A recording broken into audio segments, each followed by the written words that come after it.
Fala aí, rapaziada do nosso canal do Palmeiras, trazendo mais um vídeo aqui no nosso canal. E nesse vídeo trazendo o pós-jogo aí do empate entre Palmeiras e Bragantino, 1 a 1.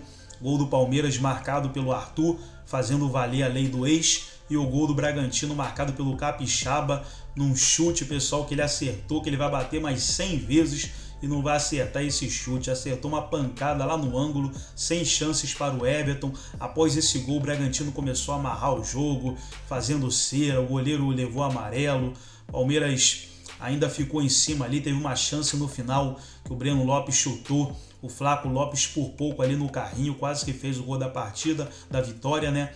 Mas agora é olhar para frente, próxima partida do Palmeiras, Copa do Brasil, meio de semana contra o Fortaleza. Antes de soltar o vídeo, quero convidar você que ainda não é inscrito no nosso canal, se inscreva, ativa o sininho das notificações para você não perder nada, tudo do Palmeiras, show do Verdão, você encontra aqui no nosso canal. Vamos para o vídeo e daqui a pouco nós estaremos de volta.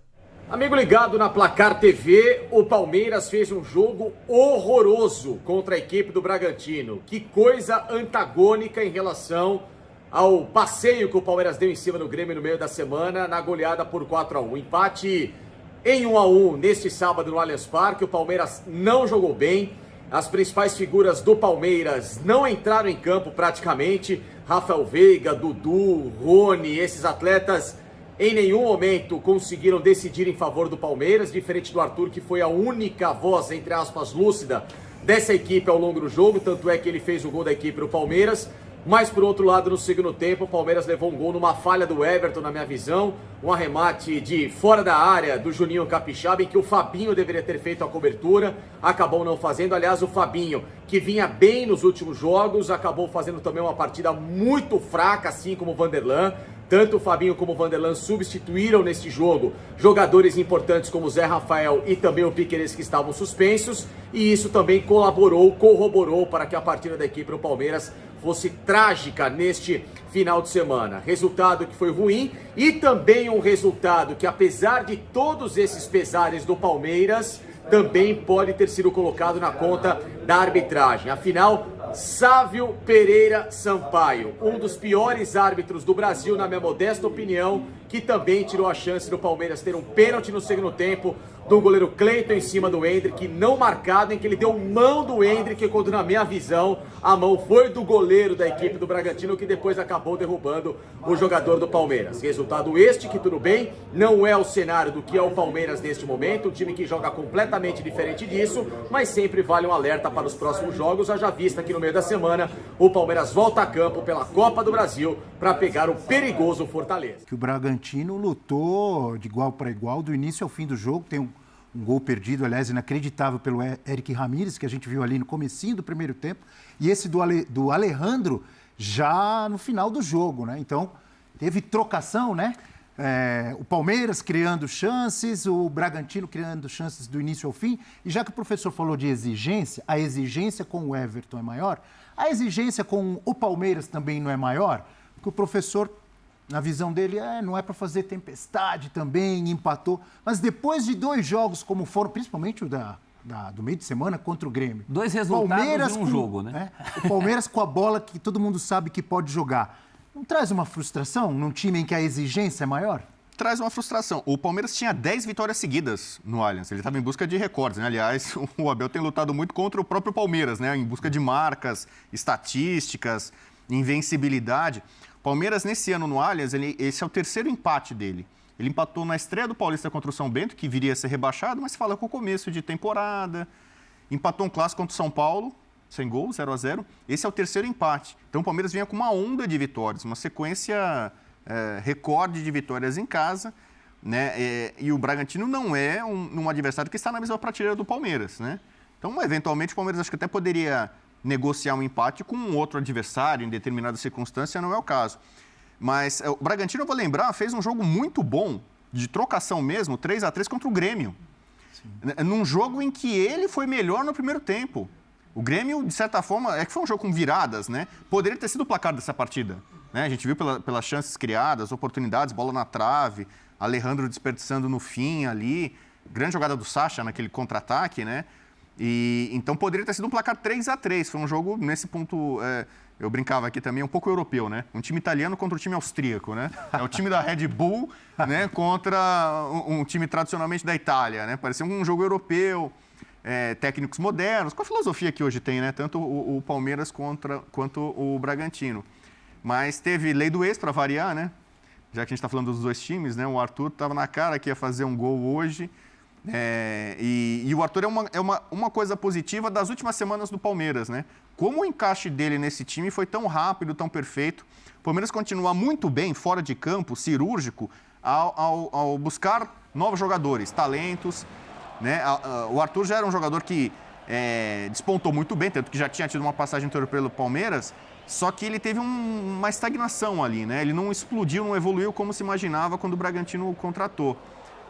E agora é um jogador realmente mais forte, ele está melhor fisicamente, a intensidade que o time do Palmeiras tem bastante, ele reproduz. E essa bola do Palmeiras, a bola parada, né, que é mortal. A gente vê os gols, são muito parecidos, né? Dessa vez o gol foi no outro lado, né? É comum o Palmeiras fazer o gol que favorece a cobrança batida do canhoto.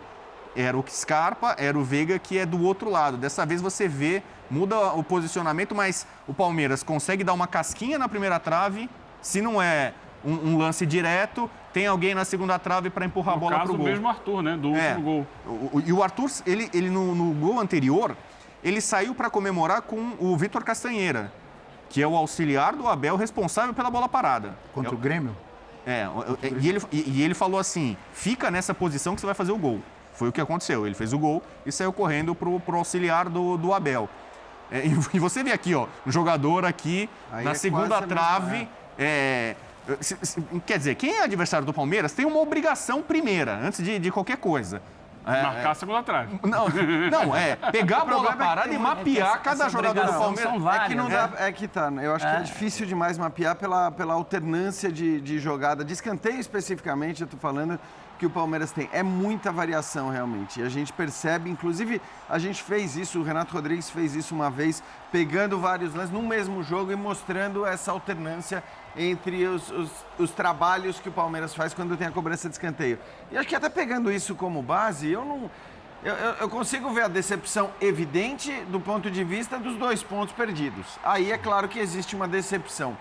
Em relação ao jogo jogado, aí está muito em cima do que o Celso falou, porque não é que o Palmeiras também jogue todas as partidas do jeito que jogou contra o Grêmio. Contra o Grêmio foi um negócio absurdo, foi muito acima da média do próprio Palmeiras.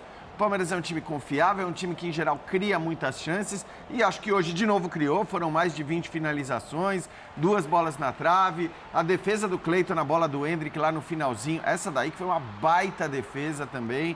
Então, assim, o Palmeiras teve muitas oportunidades para fazer seus gols, mas ressalto, o Bragantino também teve as suas oportunidades, claro que menos, é normal que sejam menos as oportunidades do Bragantino, mas teve, inclusive, no final, a chance com o Alejandro até de vencer a partida. Por isso que eu acho que, nesse sentido, pelo que você esperava do jogo e pelo que o Bragantino produziu, eu acho que o empate... A frustração é mais pelo resultado, então, isso, do Palmeiras. mais pelos 2 não pontos. Pelo futebol, pelo desempenho.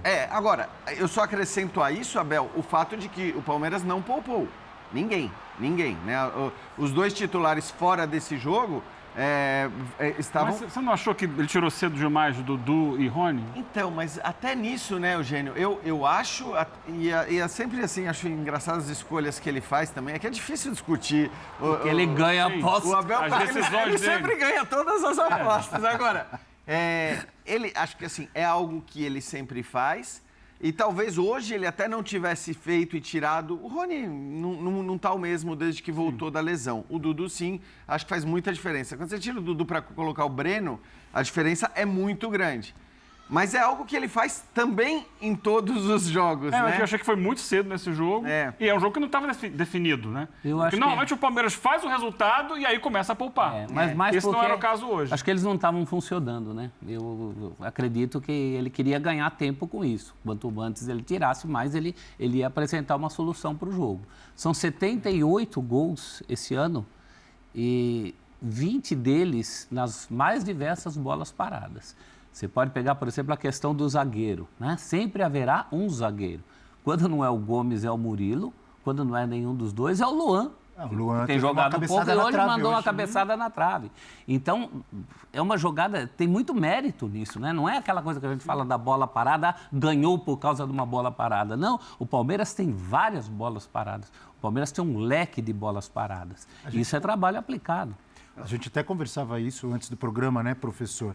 Imaginando o quanto isso deve ser treinado. Exaustivamente. Porque tem cobrança no primeiro pau, cobrança no segundo pau, gol com cabeçada direta, gol com casquinha, como foi o de hoje, né? Que o Gustavo Gomes cabeceia para o Arthur fazer no segundo pau. Ano passado, quando o Scarpa cobrava muito, houve vários gols de escanteio do Palmeiras em que não era a bola cruzada direta, ele trocava um passe, né? Antes de cruzar a bola. Tem um escanteio curto ainda. Escanteio curto, exatamente. Ainda então, tem. Tem de tudo. Muito. Tem de tudo. É difícil para o adversário marcar. Mas quando você disse que a troca foi feita cedo, voltando a falar das trocas, o professor falou aqui, mas eles não estavam funcionando. Eu vi que você fez uma cara assim de quem discorda. Porque eu discordo, porque assim, acho que não eram só eles que não estavam funcionando. Não, e até... O time como um todo não estava do que jogou. E é claro que tem muito mérito do Bragantino nisso. Mas é que eu acho que um jogador como o Dudu pode não ter funcionado no primeiro tempo, mas a gente sempre espera que vá funcionar em algum momento. E um lance ele pode decidir o jogo, é isso, né? E não é que ele também, assim, acho que assim, ele é perigoso. Ele tá com a bola, mesmo no jogo em que ele tá abaixo da sua média de rendimento, ele é sempre mais perigoso, em geral, do que os caras que vêm do banco. Em relação ao Rony, eu acho que ele ainda, de fato, não atingiu o nível que a gente está acostumado a ver, apesar de muito empenho, de muita entrega. E aí você tinha, né, principalmente o Flaco Lopes, que estava rendendo muito bem, aí você poderia fazer essa troca. Tem o Endrick, que a gente sabe que tem muita qualidade técnica, né? Não se discute a qualidade técnica do Endrick, então ele podia fazer essa troca. Mas eu acho que assim, o Abel ele poupa muito também durante os jogos. Porque se a gente for olhar, o Palmeiras, agora eu tenho até dúvidas do que ele vai fazer. Embora ele poupe sempre durante os jogos, justamente fazendo isso que o Eugênio falou, ou seja, chegando aos 20, 25, ele muda 3. Já com uma vantagem. 4, em geral já com uma vantagem. Mas assim, será que ele vai com todos os titulares diante do Fortaleza?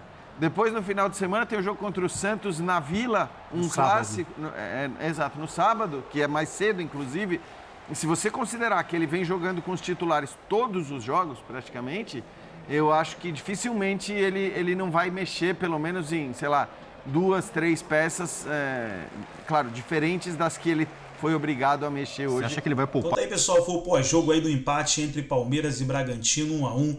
Gol do Verdão marcado pelo Arthur. Destacar a torcida do Palmeiras, que empurrou até o final da partida, fez uma grande festa. Agora é focar na próxima partida, a Copa do Brasil no meio de semana contra o Fortaleza. Gostou do vídeo? Deixa o seu like, se inscreva no canal, ativa o sininho das notificações. Forte abraço a todos e até o nosso próximo vídeo aqui no nosso canal.